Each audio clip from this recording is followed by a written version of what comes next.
Hey guys, today we're gonna learn the secrets of crab opening. If you're serious about chess, this is not an opening for you. But if you just want to have fun, be aggressive, you want to win some games but also play something different, something your opponent doesn't know because there's no theory here, then you should try this. After watching this video, you'll be able to play and win with crab opening. So after a4, we are in where opening. And usually black plays here e5, that's the most common reply, and here we can play h4, and this is crab variation, or we can just say crab opening. The idea of this line is that you're gonna use it only when you play chess from the bish. Well, I was joking, I just wanted to be funny. I better just continue with the content. The idea of this opening is that we are advancing our rook pawns on both the king and the queen side. Eventually in the middle game, these pawns can help us to get more space on the wings or create some weaknesses on our opponent's structure. Of course, there is a drawback, and is that we are wasting some time to develop, but we can try to fix this in the next moves. Sometimes black will overexpand in the center, and that's something we could be able to exploit. Also, there is a psychological effect. When you play crab opening, some players get shocked when they see a4 in the first move and h4 in the second, and they cannot recover from that moment during the game. Also, something we need to highlight is that the queenside rook could lift over the third rank and join some eventual attack on the king side at some point in the middle game. Of course, there's a bishop now, but at some point that can happen. Let me show you some options in crab opening. The most common reply for black in this position is d5, and here we have some options, some ways to develop and continue the opening. For example, there is this aggressive move h5, taking even more space, and also with some ideas of h6 for later, especially when you can coordinate the bishop and the rook controlling h6. And well, this line is very interesting. We are going to see a Masters game later where they played this h5, but also there are some other ways to continue and develop pieces. For example, there is this fianchetto idea with g3. Observe the pawns are very well when we play this way, and we can continue with bishop g2, and we can do double fianchetto like bishop b2, b3 and bishop b2, and this is going to be fine. For example, let's say knight f6, bishop g2, and after knight c6, b3, let's say bishop d6, and then bishop b2. In the next moves, we have some options. For example, the knights can be developed over the edge. This is not as bad as it seems, because the knight can go to g5 or sometimes to f4 if we can make this pawn move. There are some ideas with some breaks, and if we can finally do something like that, maybe the knight can go over f4 in some lines. The same thing for the queenside knight, but also I want to highlight the idea of a normal development over the center, since if black advances the central pawns, they will be opening the great diagonal, and same thing over here. If they move, they are opening this bishop, and it's going to be a great weapon during the middle game. Finally, there is another way to develop pieces here, and it is by playing e3. Observe, we are clearing the line for the bishop, but also we are controlling d4. This means that we could be breaking over there. These positions are a little more traditional because now we are directly fighting for the center. For example, after knight f6, we can play d4, and this position looks a little more normal, we could say. As I mentioned, one of the most common mistakes black can make is to play round and early steps with the central pawns, like f5, e4, or d4. We are gonna learn how to take advantage of an overexpansion in the center in this Masters game from Untitled Tuesday. Alexander Shimanov was playing as white, and Erigasi was playing black. h4 was played, e5, and a4, and this is what we are analyzing here. This is crab opening. At this point, black played d5, and then this line, h5. It's very aggressive. Of course, we are not developing, but we are using the pawn as a spearhead in an attack on the king side. In this position, black played f5, and this is dubious. A normal move for black here is something like knight f6 or maybe knight c6. Those are good moves with a normal development here, but after f5 here we can fight for the center with this move d4, and this is going to be very well. After e4 in the game, white continued. Bishop goes to f4, c5, fighting for the center, but then e3 is protecting the central pawn. The bishop is really good here in this position. The other bishop is also going to be great. We are controlling the center. We have the space on the wings of the board. So this position is actually fine for white. Knight c6 was played, c3, and again the center is great in this position. Some moves later they got into this position, and observe what happened. Look at the two knights in the center. Also observe this bishop is controlling many squares, is also dominating black knights, so they cannot move that much. And also look at black bishop, it's a really bad piece. Look at all these black pawns blocked in light squares, so they make the bishop a really bad piece. So this position is looking good for white. They really got a good middle game from crab opening. The game was decided at this point when black took this poisoned pawn on e3, and they missed that the queen was on the same line as the rook, so there is a discovered here. The move was a blunder, so there was knight takes bishop. Black tried here d4, trying to create complications on the board, but this is another blunder because now the king and queen can be forked, so white can just play knight h6, and this is winning the game. I'm playing as white here, and I will try my best crab opening, so a4 and h4. Well, my opponent seems to be a little strange here. I mean, he's playing also something rear with knight a6 and a5, but well, we continue with our plans. We said h5 was an interesting option. I will try that, and I will do the fianchetto over here, and planning the combination of my bishop on the right diagonal and the break on a6. But also I will include now my queen going to h5. This should be interesting. h6 is definitely a threat right now. Well, he's playing d5, so let's take a look at this. h6, he just takes, and if I sacrifice the exchange and I give the check later, the king escapes over here. So that's not so clear. I think we continue with a normal development by now.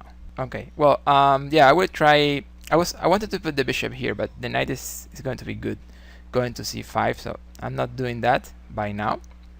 So I'm just going to develop my knight. Like knight f3 seems to be a good move, and then knight c5, and I need to develop, but I will develop my bishop to e2. But first I will give him a check just to make sure he plays e6, and then his bishop is going to be blocked by his pawn, and then I can go back to e2. So yeah, here we have a very normal position. It looks interesting, this idea of bringing the knight to e6. I think I can create some problems over there. Okay, so knight c5 again, defending here. The time control is 5 minutes, no increment, so I must be careful with that. I should not think more than I should think. So yeah, I think I'm playing knight f5, and probably my knight comes back to e3 is what I might be playing. The knight is not exposed, I mean it's exposed on d4, so I'm trying to avoid that situation, but also I'm improving my bishop now that the knight is not on d4. Well, bishop d6, again this is a move I want to play. Okay, so let's see. If he takes with the knight, I can sacrifice the exchange and then give a check over here. But this is not like so clear. And now he's taking my knight over here. So, well, I'm just going to play f4 and keep the tension with this. He should develop the knight over h6, I guess. Okay, queen c7. Well, h6 is always there. I'm not sure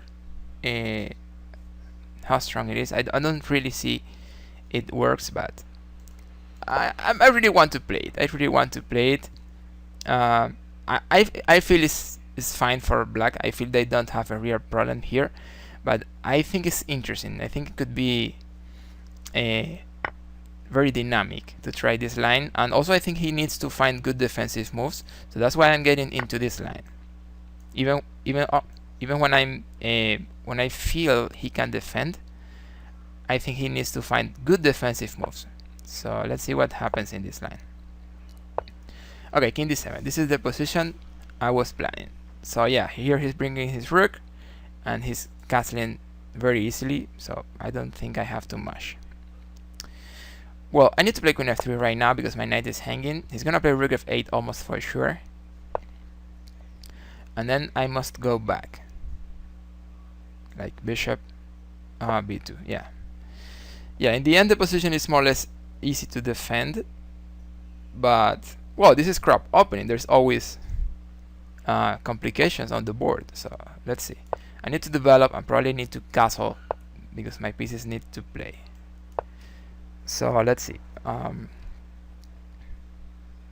Probably I will break or d4 very soon because I'm planning to attack a little this pawn on e6, and the knight is a good defender of that pawn. Also, I want to make sure he's not breaking e5. So let's see what happens here. Well, let's try bishop g4 to put some pressure there and create some problems. He can still try e5 maybe, but it's not so clear, but he can try it. The other thing is just to defend with the rook, like rook e8 or rook f6. Well, he gives me the exchange back, and now I can take that pawn, but he's playing rook e8. How well is this? Well, rook e8 is I take the knight. So yeah, I can take. Wait. I can take the pawn, but then there is bishop c8, and then what about my queen? It's dropping my queen, right?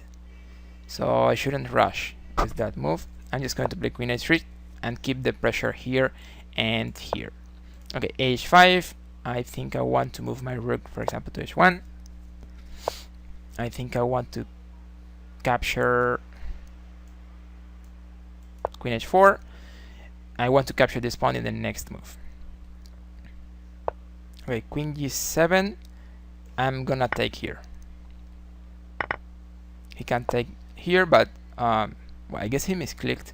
I guess he meant queen takes pawn.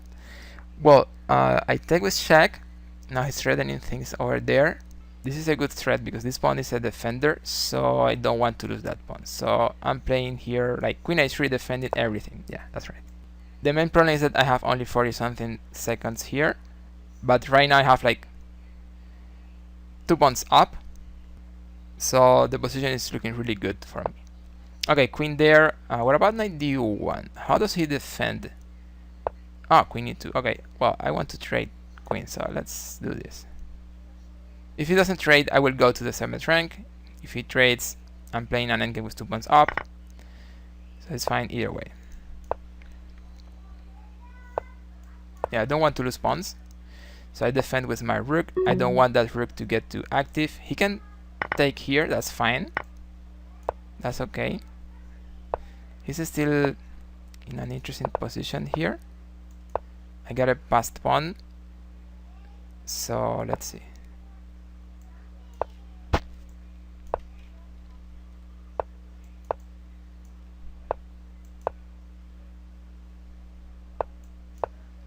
I want to break e4. My pawns in dark squares are making my bishop a bad piece.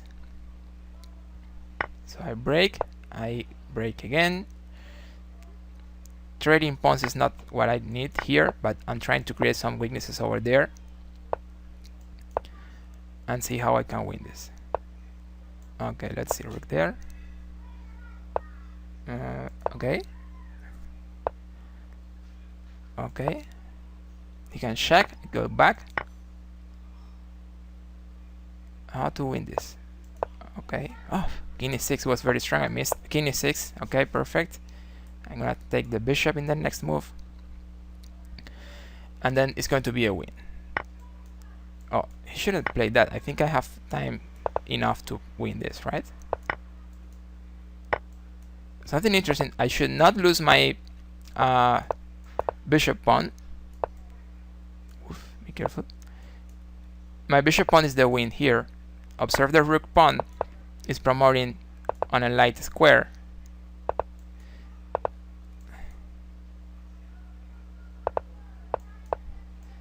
So my win is with the bishop pawn. Yeah.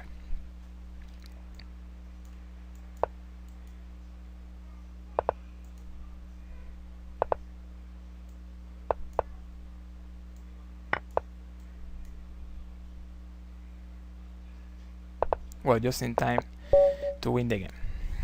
If you guys have any questions, let me know in the comments. If you want to see the 10 most aggressive chess openings, check out this interesting video. I'm sure you will enjoy it. Thank you guys. Like, subscribe. See you on the next.